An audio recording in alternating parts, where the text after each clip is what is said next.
Hello and welcome to episode 2, week 2 of Ignite Mind Body Potential podcast. I'm so excited to be back here. I was very nervous and apprehensive to share episode 1. It was really vulnerable. It was me talking about a really personal experience. But honestly, I got the loveliest response. I was overwhelmed by how many of you listened.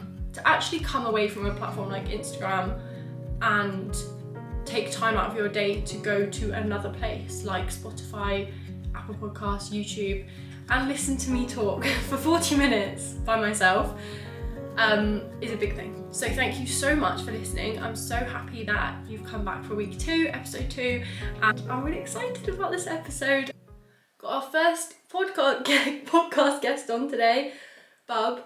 She's making loads of noise in the background. Even though we made sure that Liam went out today so that I could film this, you've decided that for someone who spends 90% of their life napping, you've really chosen your moment to come alive.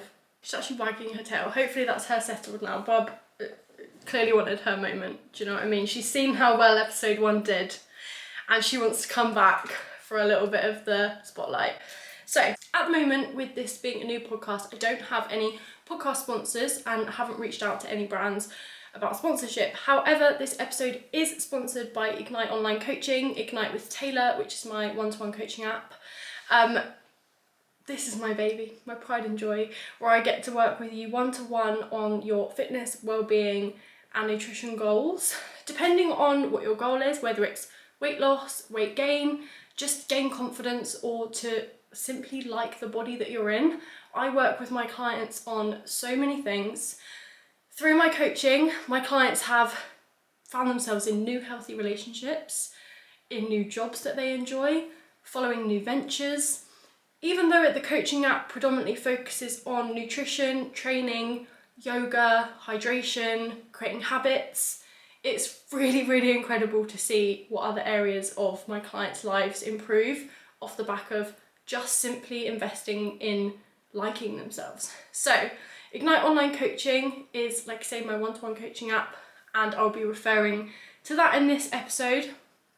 If you'd like any more information, then you can reach out to me either on Instagram at trainwith.taylor or at ignitewithtaylor, and I can talk to you a little bit more about that. But let's get in to episode 2. I've actually got my notebook with me today rather than my phone, because I thought of this episode late 2 evenings ago, and just felt really drawn to do this episode. So, hope you enjoy it. We're going to be talking this week about heartbreak, but I feel as though there are a couple of different types of heartbreak. You have heartbreak, which could be a healthy relationship, where you've lost someone unexpectedly, and there's heartbreak involved in that because you're mourning the loss of someone. The heartbreak that I want to talk about is that relationship where you literally felt like your life crumbled in front of you. Like when that person abandoned you or made you feel unloved or just didn't want to be with you anymore, you fell apart. Your self-esteem fell apart, your world fell apart, you blamed yourself, you confirmed to yourself that you weren't good enough, and that's the type of heartbreak that I want to talk about today. That type of heartbreak, I've definitely experienced that type of heartbreak, and it's the type of heartbreak that on reflection, you realise that you weren't heartbroken, you just had no self-worth, and this person who you relied on for validation of your self-worth and happiness broke up with you or ended things with you or just ghosted you or just disappeared off the face of the earth and basically confirmed to you that yes, you are worth nothing. And because you already believed that about yourself, you completely fell apart, your life fell apart, your world fell apart. Maybe even now you're still, in some respects, recovering from that, and you're going into new relationships and saying, this person broke my heart, they let me down, and you're preempting that the next person you meet is also going to do that. So heartbreak, why is it so destructive on our self-worth? My interpretation of heartbreak is that this type of heartbreak specifically, it's mirroring back to ourselves what we already believe to be true. It's confirmation of our worth. So if you're in a relationship with somebody who breaks your heart and you basically can't cope, the person who has confirmed to you that you are worthless, it's like you truly believe that until that person changes their mind and actually does want to be with you and takes you back, you will never be whole again, because your worth was so attached to that person that until they say, actually, yeah, I do want to be with you, I will take you back, you will never be whole again. You will never feel whole again. You would desperately need that person to turn around and say, oh no, I've made a mistake, I do love you. Then you'll feel whole again, then you'll be happy again. Who can relate? Me? I can relate. So, the person who made you feel your absolute worst is also the person that you truly believe into the depths of your soul is the person that's going to make you happy again. You truly, truly believe that. Because in a sense it's true, because the person who made you feel your worst also makes you feel your best, because you gave them the power to take away and validate your worth. You gave them that power the minute you let them treat you any less than you deserve. When it comes to being in a relationship with somebody, this is one really important thing. Actually, do you know what? 2 fundamental things that I have learned about relationships. Definitely not my own concepts. Definitely read them somewhere, picked them up from somewhere, but stuck with me. And my friends and my sister, we just follow them religiously. 2 things. One is, this was definitely on either a podcast or a TED Talk or something. If you value yourself at 20% out of 100, you've not got a great self-worth, you're not super confident, you don't believe in yourself as much as you know you should, you're not, that's fine, that's where you are right now in your life. I've been there. You value yourself at 20%. Great, now you're single, you value yourself at 20%, you're dating, you're meeting people, you're going out for drinks. This person that you really like, that you just went on a date with, they are interesting, they're a bit cool, you've got that sort of feeling of, oh, I'm really excited about them. You date them a little bit more, but there's little things that they do, like they take a long time to text you back, or you don't know where you stand with them, but you really like them, so it's okay. They're maybe valuing you at about 30%, but you only value yourself at 20%. So this person's come along and valued you at 30%, and you are really excited about them. You really like them. And all those little things that you're like, little gut feel that you're like, oh, I wish they'd text me back faster, I wish I knew where I stood with them. I wish, they might say something to you like, I'm really enjoying spending time with you, but I'm not really ready for a relationship right now. And but they're taking you out on really nice dates, they make an effort, they maybe bought flowers to a date once for you, and you only value yourself at 20%, but you really are looking for a serious relationship, someone who wants to be committed to you, someone who loves you, and this person is like really exciting, but they've told you, I'm not looking for anything like super serious right now. I might want something serious later on. And because you only value yourself 20%, you're saying, yeah, okay, oh, but he's really nice, oh, but I really like him, oh, but we have a really nice time, and you convince yourself that he will want to be exclusive with you soon or one day, and you compromise what you're actually looking for because you're just grateful that this person who's valuing you at 30% really likes you. What have we got to remember here is that every time you value yourself so little, if someone comes along and values you a tiny bit more, he still only values you at 30%. So what do we want to do? We want to build up our self-worth, we want to build up our self-esteem, we want to build up our self-confidence, we want to believe that we are worthy of 100%. How are you going to get someone who values you at 100%? Well, you've got to raise the bar. You've got to go from 20% to at least 99, 90, I mean, I'm sure even myself, I dither, do you know, from like 90 to 98, back to 89, some days you've got lower days. But if you value yourself that high, someone's got to come in at the top. Someone's got to come in higher.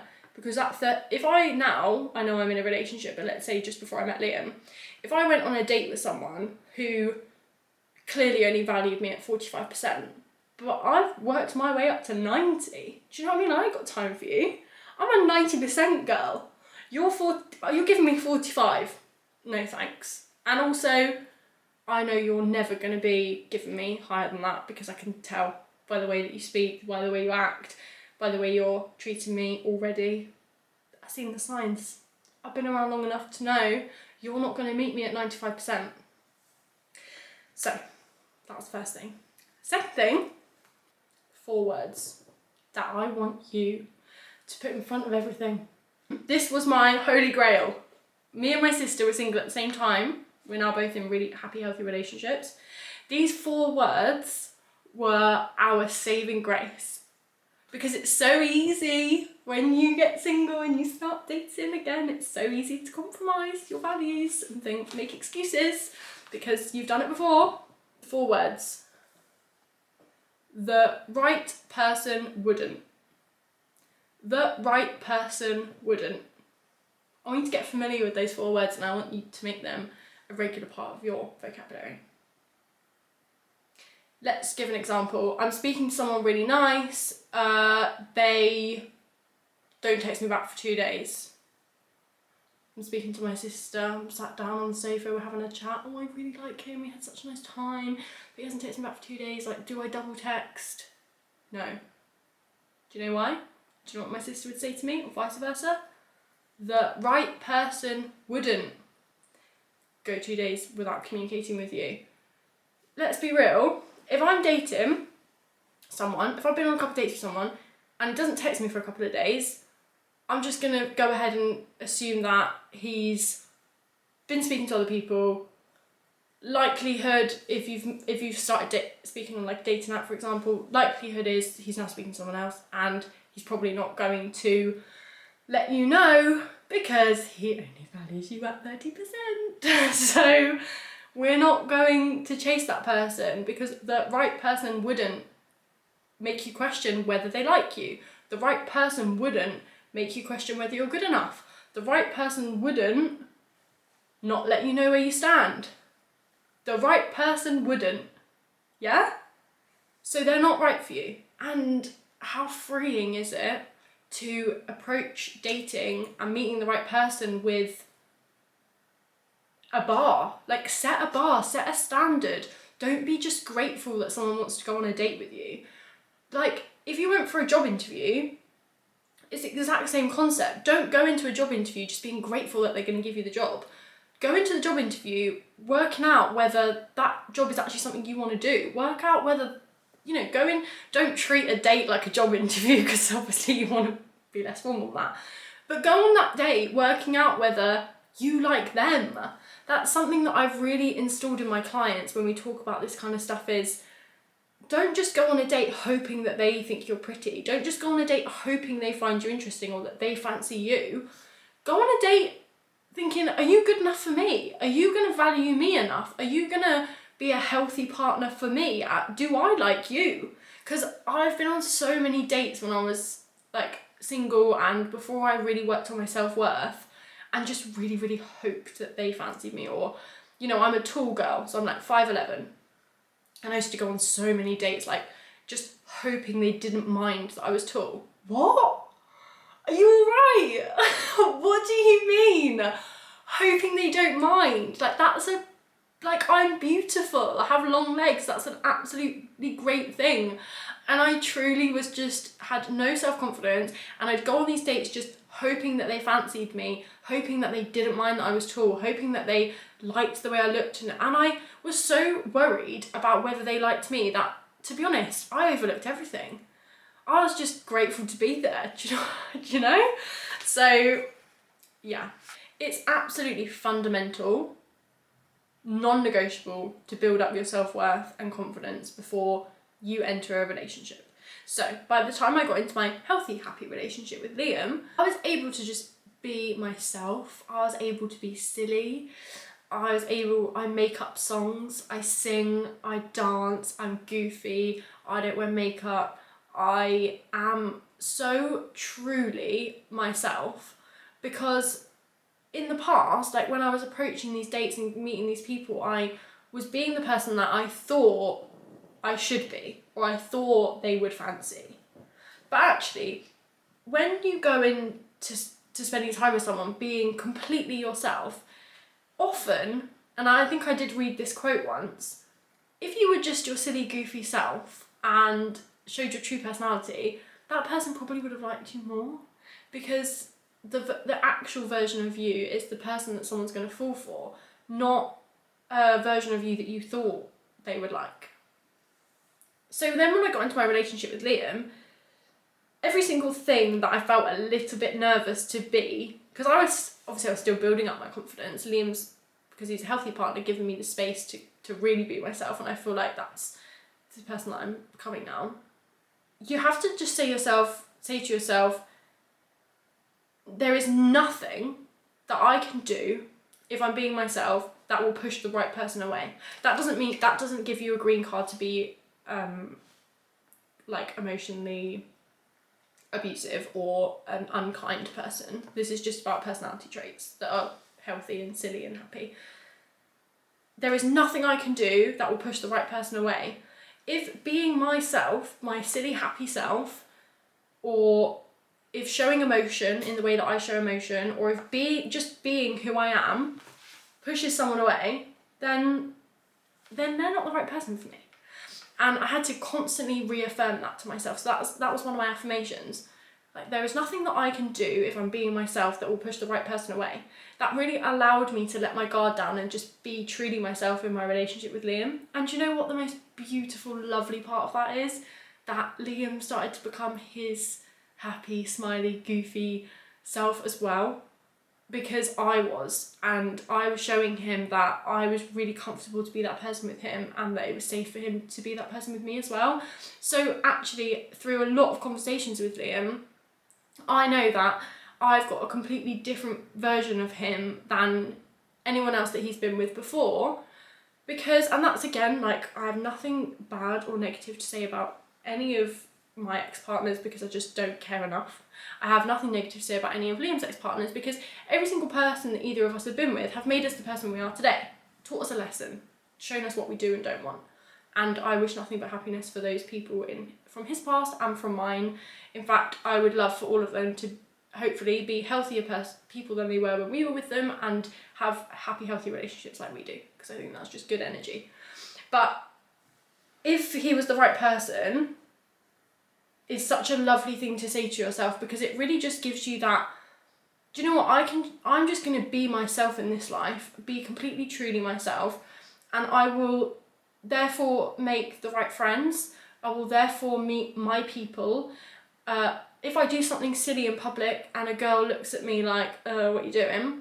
That's fine, that's her problem, like, she's not the type of person I want to be friends with. If I do something silly in public and someone joins in with me, you're going to be my friend, you know, we're going to get on. So I think that's a really, really important thing to remember. You're not too much of anything. And Liam used to always get so annoyed with me because he was still in a bad habit of maybe making little comments when we first met, like, oh, you're too emotional. And straight away I'd say, I'm not too anything. And he was like, oh, like almost like smiling, but like, why do you always do that? And I'm like, because I'm not. I've been told that I'm to this, to that, to whatever by so many different people in my past. And when I went into my relationship with Liam, I was like, no, I'm not going to be told that I'm too much of anything anymore, because I've freed myself from that.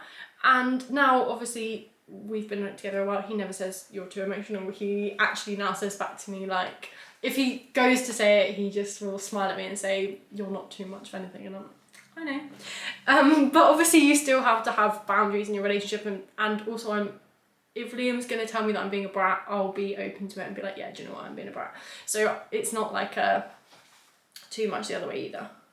So going back to something that I talked about in the beginning, where We sort of romanticize someone's apology. We sort of romanticize that when this person wants us back and when they decide, I made a mistake, I've lost you now, I want you back.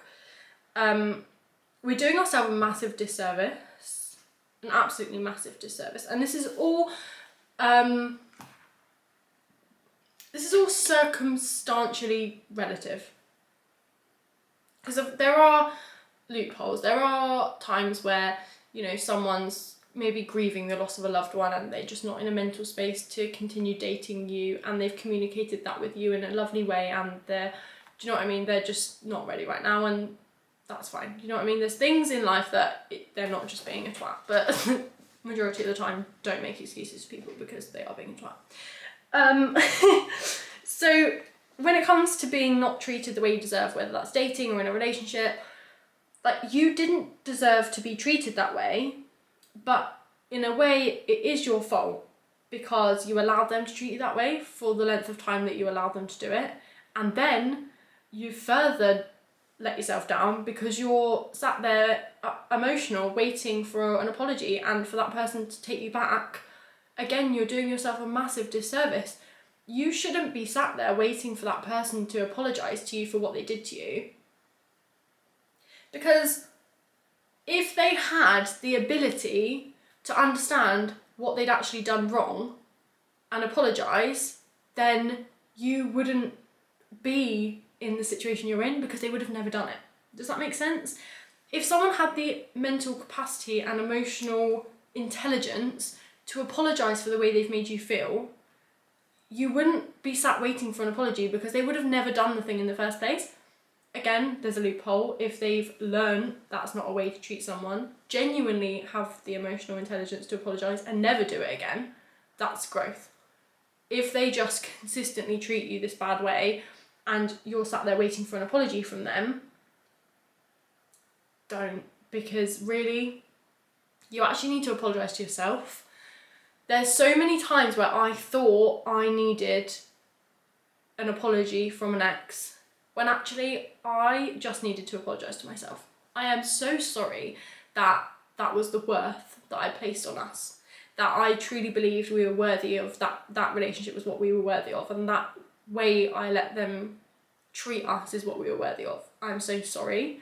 And something that I do get my clients to do, and sometimes girls that I speak to just on phone calls or on Instagram, instead of writing that long ass text message, instead of writing that long message about how much they've let you down and how upset with them you are and how much they've ruined your life, don't press send. Either one of two things, which I've done both. Open letters to an ex. I have written long letters to exes that I was never ever going to send, ever. Wrote them in my notes page, got all my emotion out, put it all on the paper, read it back, and realised there was absolutely no point in sending that message to that person because they're never going to be the person that I always hoped they would be. That's the thing though, when you're in a relationship with someone who's abusive or emotionally abusive or unkind, you see so much potential in the person they could be, but it is not your responsibility to make them that person. You deserve a shiny, happy, healthy new relationship. You don't deserve a fixer-upper. I used to always romanticize being with someone who was really emotionally unavailable, really emotionally unintelligent, and that I was going to help them become like the best version of themselves, and I was going to grow with them, and I really romanticized that. And when I dissect that, it's actually because I didn't believe that I was worthy of someone who was already emotionally intelligent and already emotionally available and already supportive and loving and kind and healthy.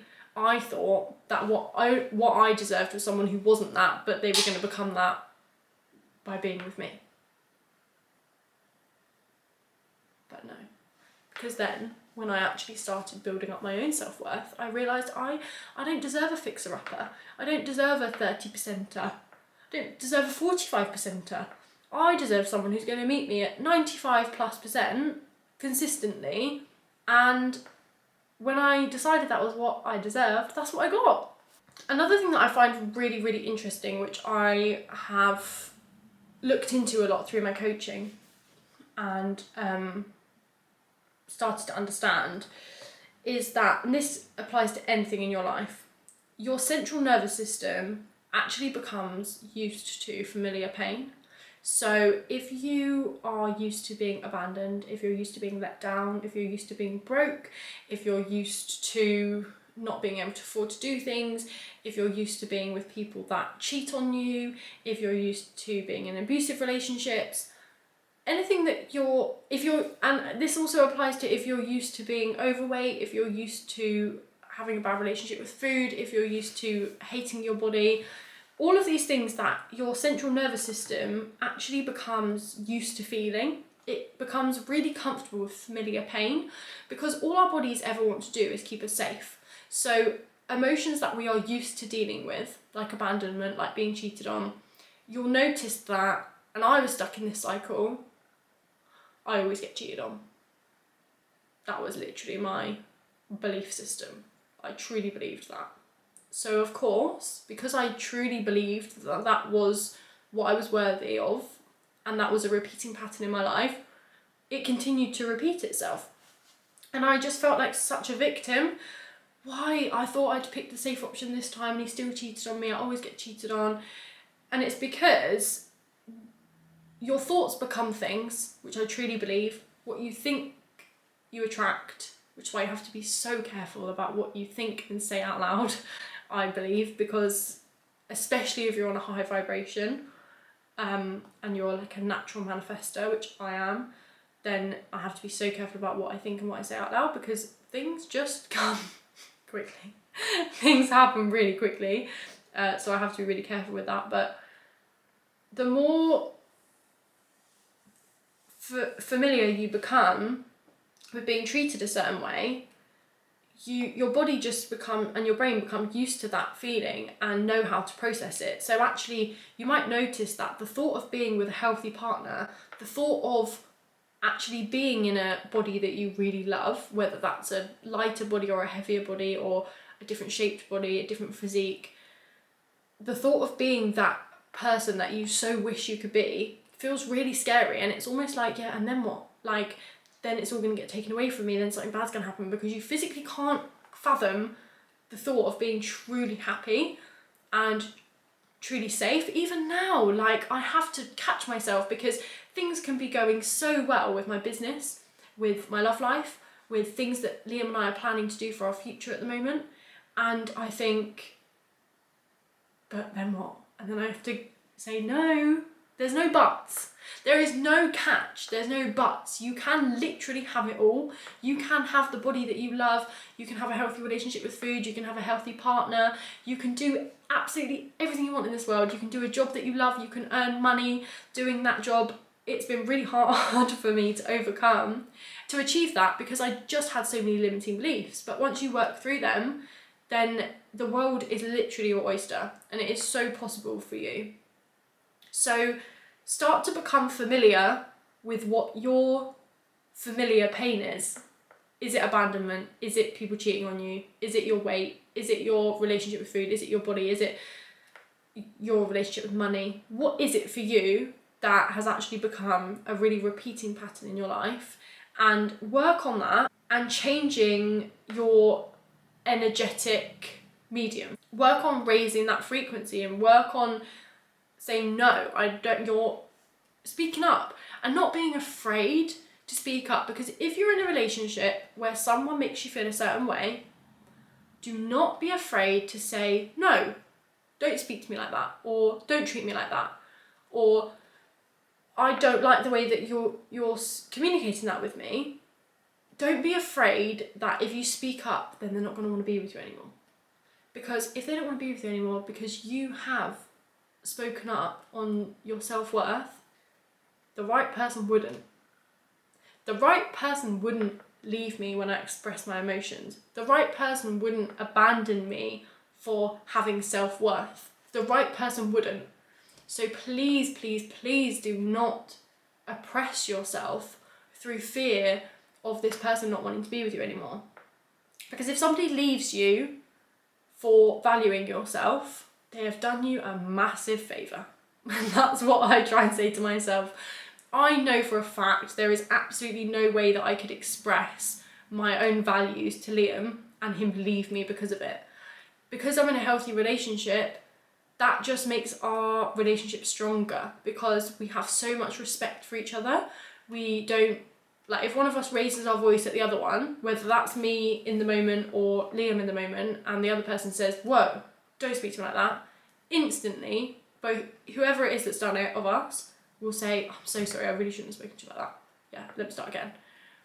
And in the beginning of our relationship, that wasn't easy to do because you bring all your crap from your past relationships, you bring all your old communication styles, you bring all your old triggers and ways of arguing. I'm not going to sit here and say, Liam and I met each other and we never had an argument and we never raised our voices at each other and we've always just been super happy since day one, because that would be a lie. We have had arguments. Of course we've had arguments. We have raised our voices, and to be fair, I've never said anything I don't mean because I'm quite strict on that. I'll never say something I don't mean in an argument because you can't take it back. Definitely raise my voice. But what we've learned is, as soon as that happens now, we've learned how to communicate in a dispute. And in order to do that, we had to have that conversation outside of a dispute. You can't wait until your next argument to decide how you're going to argue. Like, you need to talk about it in a calm environment after the argument. And we decided, you know, just being able to put your ego aside and just say, yeah, sorry, shouldn't have spoken to you like that, let me start again, is really respectful, and it shows your partner that you're listening. Another big thing for us is we do not speak over each other. If Liam's explaining to me how he feels, I'm not allowed to butt in and go, yeah, but, and say what the next thing I want to say. That's something really important between us as well. And all of these things that we're able to do in discussions that prevents us from arguing, that keeps us in a healthy relationship, are all things off the back of me valuing myself coming into this relationship and being confident in the way that I want to be treated, and also offering that level of respect to Liam as well. So that's why it's so important to have self-worth and be able to say to someone, no, I don't want you to treat me that way, and then understand why that's important. And also for Liam, for example, to understand that I'm going to be giving him that same level of respect the other way around. And that's been such a good thing for us in building up a really strong, healthy relationship. So every time you feel yourself slipping into old habits or going after someone that is the least interested in you, just repeat, the right person wouldn't, because that really has kept me safe. Another thing, so basically this whole episode is just information I've gathered, yeah, from other places. And if I can remember any of the references, I'll put them below, so I'm not taking credit for everything. But I think it was a TikTok that said, we are every age we've ever been, which resonated with me so much because I've been doing, I don't know if anyone's heard of this, but some inner child work. Essentially the concept is we all have our inner child within us. You might notice that when you get upset about something, it's almost like you feel like a child again, because that little person inside of you is always there. You're every age you've ever been. Just because your physical body is aging and you're becoming more mature and you're learning more about the world, you still have that little person inside of you. And we all just want to be loved, and we don't actually realise that our inner child just wants us to love them. They're desperate for us to love us, and all the while that we're waiting for that external apology, like I said before, but it isn't coming, because if they were capable of being the person that you see they can be, you wouldn't be here in this situation where you're wishing they could be the person that you know they can be. Our inner child just wants us to love them. They don't actually, we get so confused and we think that we need that person to apologise to us.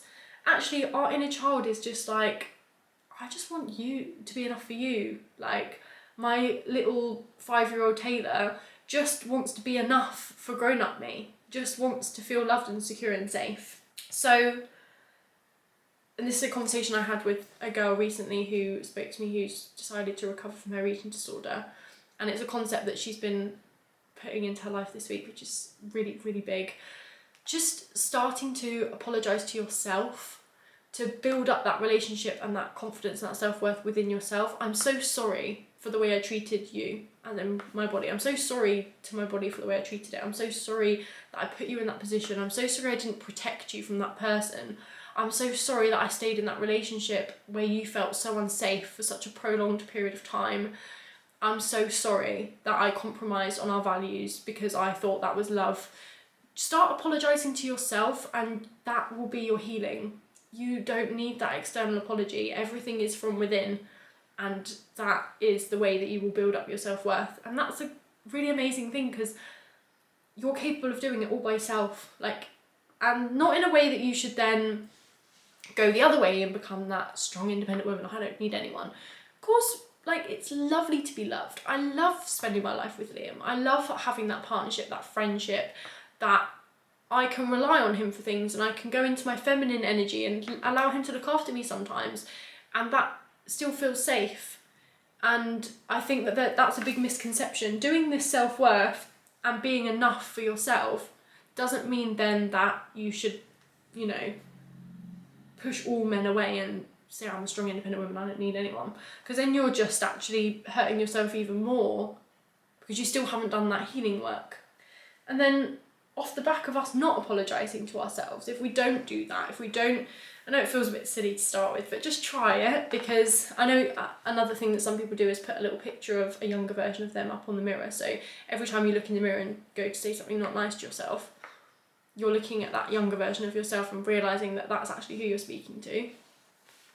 But what happens when we don't do that inner child healing and that work is that we end up punishing ourselves. So I remember when my eating disorder was really bad, if someone wasn't very nice to me, whether that be a family member or someone I was in a relationship with, it was like they had told me, you're not worth a lot. And I was like, yeah, I'm not worth a lot. I believe that as well.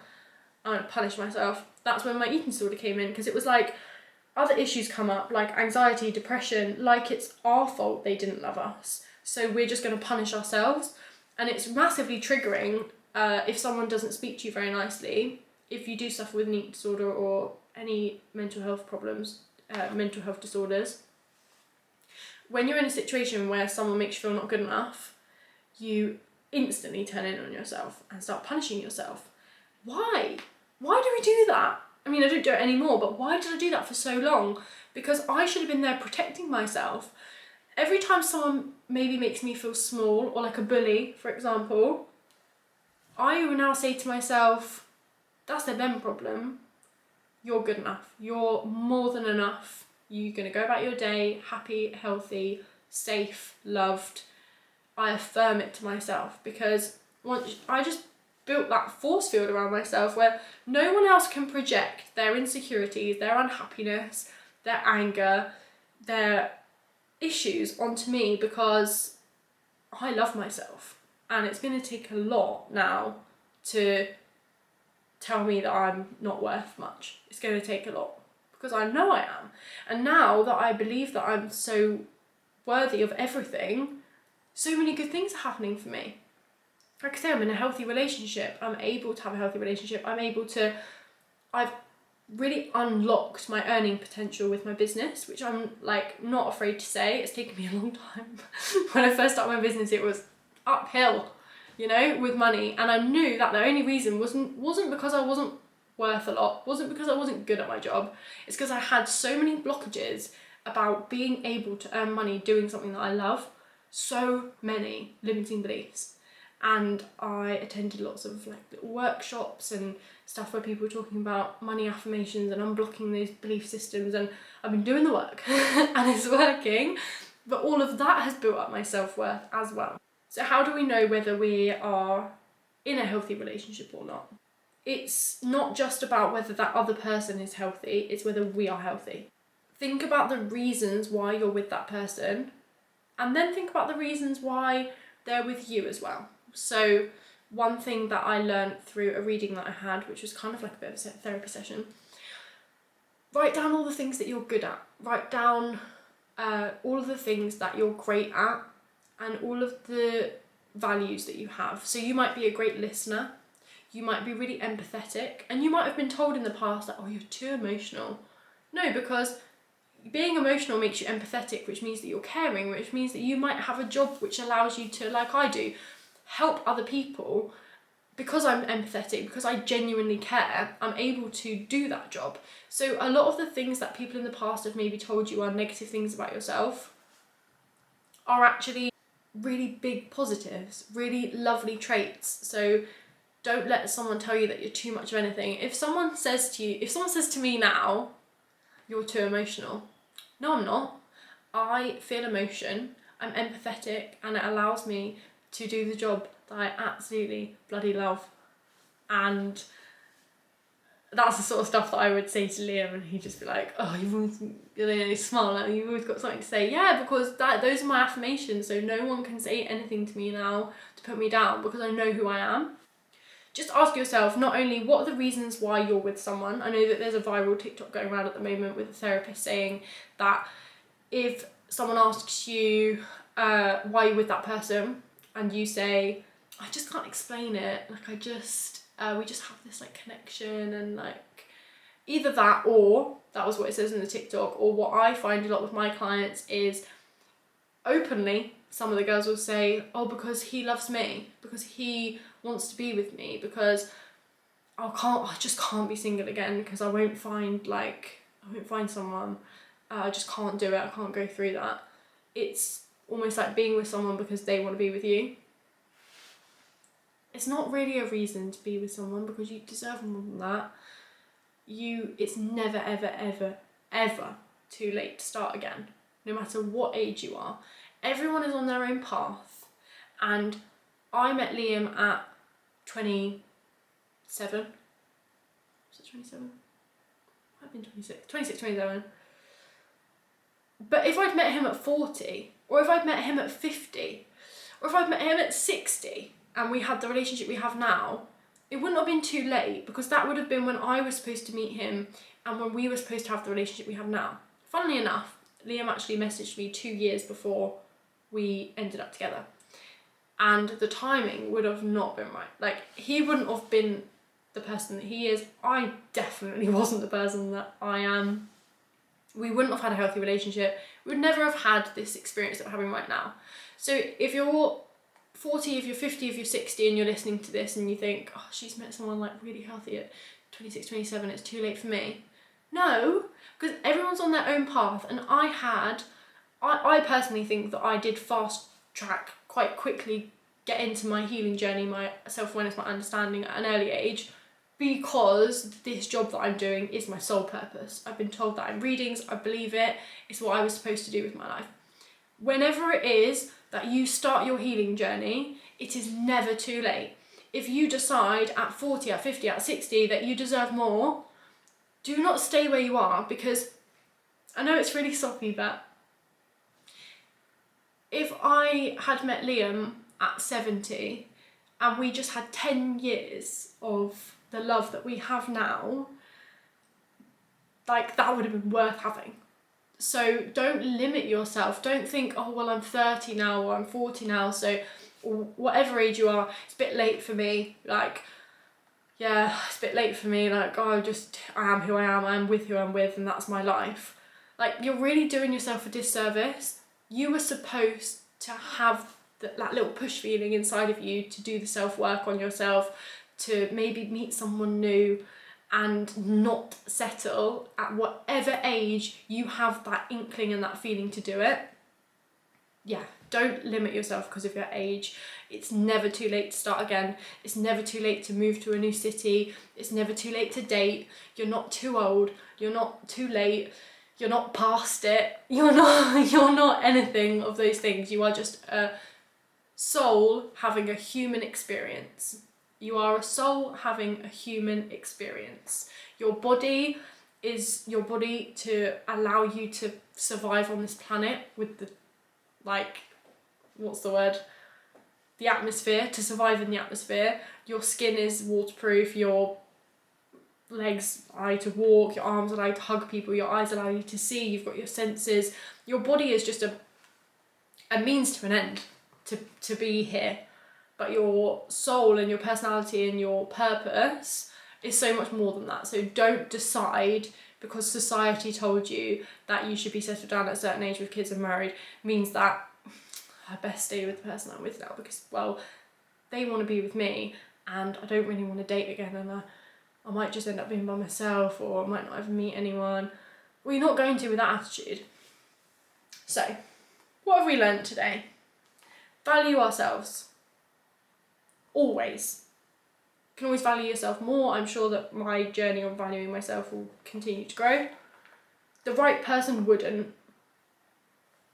Get your value up to at least 80-90% minimum. Yeah? We are every age we've ever been. Look after your inner child. Stop punishing yourself for how other people have made you feel. It's not your fault that people made you feel that way or treated you that way, but it is your responsibility to not allow them to do it anymore. So that wraps up this week's episode of the Ignite Mind Body Potential podcast. Thank you so much for listening to this episode. I'm really trying to just speak from my heart, let things come into my mind and not script it too much or put too much pressure on myself of what I'm going to say, and just let it flow and almost just be like having a chat with you. So if you enjoyed this and you're watching it on YouTube, please give it a thumbs up and subscribe. If you are listening on Spotify or Apple, I would love for you to rate the podcast, leave a review, or subscribe so that you can come back next week. Again, thank you so much for listening. I'm really looking forward to your feedback on this episode. Drop me a message, and yeah, thank you for your support. I really hope that you enjoyed this episode, and I will see you next week.